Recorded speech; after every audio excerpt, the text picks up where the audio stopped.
Champions trophy 2025 సంబరాలు ముగియడంతో దుబాయ్ను వీడారు భారత ఆటగాళ్లు. అక్కడి నుంచి స్వదేశానికి పయనమై నేరుగా ఇళ్లకు వెళ్లిపోయారు. కెప్టెన్ రోహిత్ శర్మతో పాటు శ్రేయస్ అయ్యర్, హార్దిక్ పాండ్యా, రవీంద్ర జడేజా, వరుణ్ చక్రవర్తి, అక్షర్ పటేల్ తదితరులు ఎయిర్పోర్ట్లో కనిపించారు.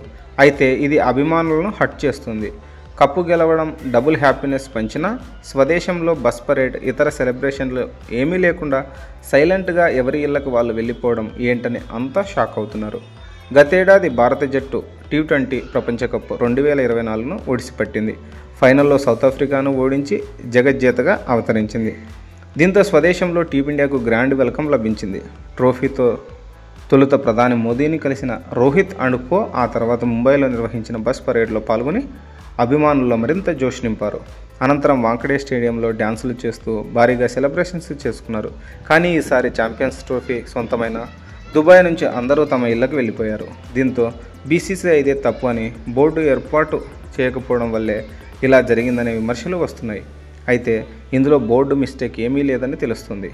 ఎక్కువ సమయం లేకపోవడం వల్లనే సెలబ్రేషన్స్ నిర్వహించవద్దని BCCI డిసైడ్ అయినట్లు సమాచారం అందింది.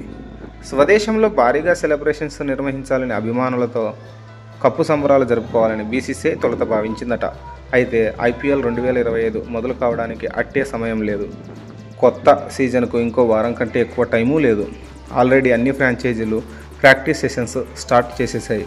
దీంతో నిన్న మొన్నటి వరకు వరుస మ్యాచ్లు ఒత్తిడితో అలసిపోయిన భారత స్టార్లకు తగినంత రెస్ట్ అవసరమని బోర్డు పెద్దలు అనుకున్నారట.